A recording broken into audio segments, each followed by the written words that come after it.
Hi, I'm Beck and welcome to my January to be read plans. I'm so excited to discuss January books with you because it's like a fresh start to a new year and it means that I can set the stage for exactly how I want my reading mood to go. So without further ado, I will jump straight into the first book, and that is Iron Flame by Rebecca Yarros, and this is the sequel to Fourth Wing, which you've probably seen doing the rounds. They're fairly popular, and I wanted to get my reread in of this before the next book comes out on the 21st of January, which is called Onyx Storm. So this one essentially follows Violet Sorrengail. She was trained her whole life to become a scribe in the scribe quadrant, but then at the last minute, her mother, who is the general of this war college called Basgaith, is like, no, you're not going to be a scribe at all. You're going to actually become a dragon rider. Like, off you go onto the parapet that's thousands of feet in the air to cross over into the war college as you do. So now she's basically got to survive, hopefully bond a dragon, and then figure out how to navigate the war college of dragon riders and rivals and enemies.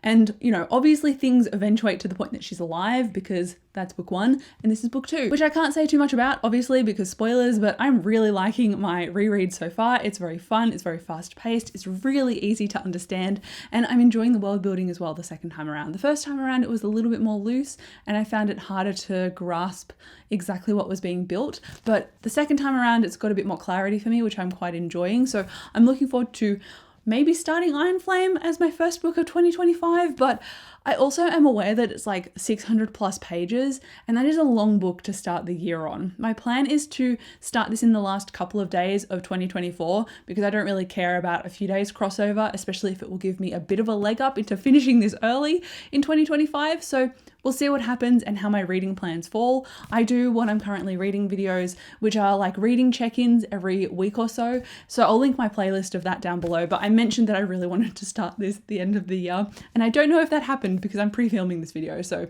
I hope it happened. Then I've got a new release which could go either way into I love it or I hate it territory, and it's called Lightfall. It comes out on the 14th of January, and it seems like a vampire book, which I'm looking forward to. The synopsis says it introduces the vampire city of First Light, where the rich get richer and the poor have to drink whatever blood they can find. When a palace housemaid, Sam, stumbles into the wrong room, she must team up with a failed sorcerer and a werewolf assassin to unravel a vast conspiracy. Does that not sound epic to you? It also is described, though, as for fans of Empire of the Vampire by J. Kristoff, which I personally viscerally hated, and then also Justice of Kings, which I appreciated but didn't like the writing style. So I'm really hoping that those are like red herrings of, hey, fans of fantasy and stuff, you'll probably like this. I'm a fan of fantasy, like regardless of whether I enjoyed those titles or not, I hope I still like Lightfall. So we'll see what happens. It's only available on an international retailer, so it's going to be hard for me to find in Australia, but I am determined, and this is a debut, I think, as well. I want to support this author and support fantasy, so I'm going to see how I go about getting this one. Then I've got my continuing reread of the Samantha Shannon book. So Song Rising, which is the third book I started in 2024, you can see I've still got like a little fold down of where I stopped reading it on page 36 or something, 32. Almost. And this is about Paige Mahoney. She is a clairvoyant, but naturally in Scion, London, they're trying to oppress clairvoyance, and that means clairvoyancy. So seeing ghosts and having magical abilities is illegal, and so they round people up and take them off to this camp. And Paige one night is catching the train home a bit too late, and she gets caught by the night police and taken off to this secret camp in Oxford. And then she and a bunch of other prisoners are given over to these masters, but they're kind of otherworldly, and they're called the Rephiam, and they run this camp. And that's where Paige meets Warden, her master, her overseer. And Warden is not like everyone else. Over a decade ago, he was part of the rebellion against this camp. And so it really follows Paige's growth and survival. In the first book, she's 19, she's very angry, but I find that even though I usually hate characters like that because they feel too edgy for me, Paige was okay. Like, I could understand why she was angry, and I liked the storytelling, I liked the world building. It took its time, but not in a bad way. I didn't feel bored by it. And I think because I read the second book, The Mime Order, so close after the first book, I was like, I need a bit of a gap because these are dark and they feel heavy. And so I just needed some romance. I needed some other fantasy books to kind of distract me. But I think by the time January rolls around, I will be ready to continue my reread, because the fifth book, I think, in this series comes out early in 2025. So I want to be caught up in my reread before that book comes out. If you are interested, I have a Bone Season spoiler-free review and also a Bone Season recap, which is all spoilers of the first book. So I'll link those in the cards or the description, like wherever they fit, so you can go and check them out if you want. Then I'm like, ooh, what will come up on my library holds? Hopefully Funny Story by Emily Henry, because that is a rom-com that I can get behind, and it follows like two people. They are in a relationship currently, but both of their partners break up with them and then they get together. So they're left behind.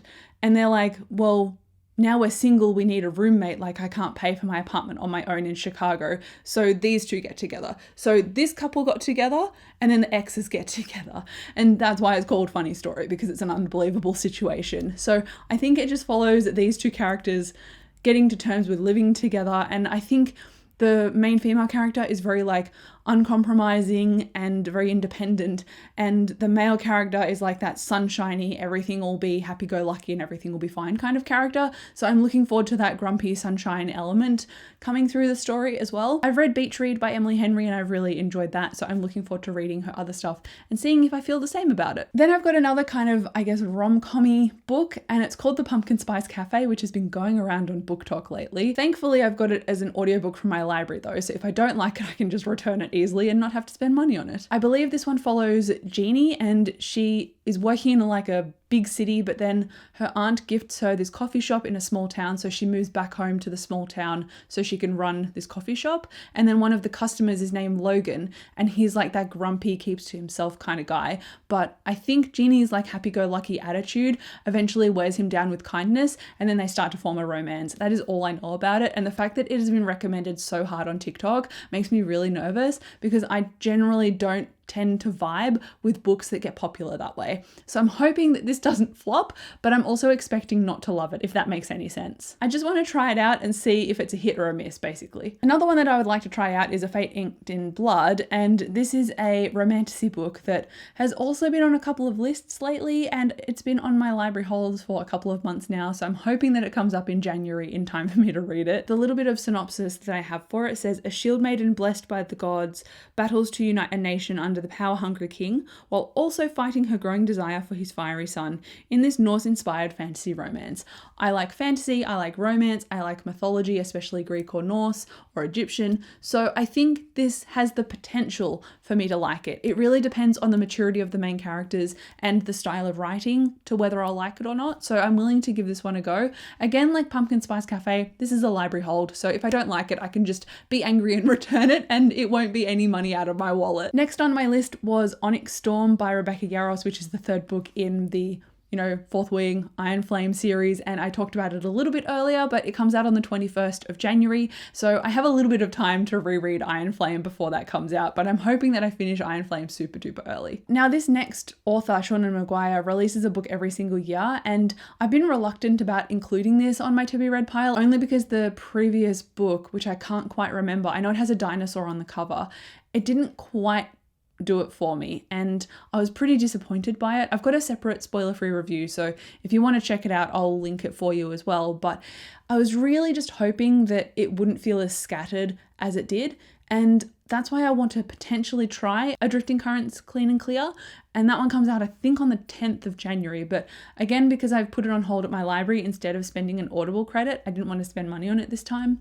I figured I would just get to it as soon as it becomes available, because they seem to be fairly popular releases, so I don't think I'm going to get it like on release date, and they're usually quite short books too, so I figure I can just fly through it.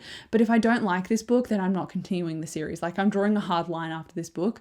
I was hopeful for the book I previously read. I don't know. I'm really on the fence about this one. In all honesty, I could stop now and be perfectly fine with it, but I wanted to give it one more chance and see if I ended up liking it. So I think that's what I'm going to do as a library hold. Also, since it's book 10 in a series, I can't really say anything except that I hope that it has a strong plot and a strong purpose, because the previous book did not. And then the final book in my January to be read video, I'm going to put my money where my mouth is, because I've been saying all year in 2024 that I need to do this reread. I need to pick this book back up again, and I just did not get around to it. And I think that's tied to a few different things, but I'm feeling great and refreshed and ready to start my year in 2025. So I feel like my mindset is completely different. So that is why I want to do my Robin Hobb reread, and that captures the Farseer trilogy, so Royal Assassin and the third book as well. I would love to continue on, but at the moment I think I just need to reduce my expectations and do this book and the one behind me And if I get through those, then that's an achievement. So I love the Robin Hobb series. I love Fitz's story. I love how he starts as a little boy and you just get to see him grow up in the royal palace as this bastard son of the royal bloodline. He gets really shunned. He's very lonely, and there are different animal companions throughout the series. There are different characters who can support him in small ways, but he ultimately gets manipulated a lot because he's a position taker, not a position maker. And I just really feel for him so much. This book has so much heart and so much emotion and character, and it just makes me so emotional every time. I think in the first book I cried like 4 or 5 times, and I've read it before, so that tells you how inciting it is of emotion. So I'm really looking forward to picking this one up. I've already read 180 pages, so I've got 500 to go. So that is my mission in 2025, to reread the Robin Hobb books. But as it stands, I think that is all for my January to be read pile. Usually I'm a bit of a mood reader as well, so I might deviate a little bit from what I've said, depending on also what is available from my library or not. But I will let you know in my January wrap up what actually stuck, and again also in my currently reading videos that I do every week, so you can go and check those out if you want to keep me accountable and up to date. But thank you again so much for watching this video. I'll come chat to you down below in the comments. Thank you again for watching, and I'll see you in my next video. Bye.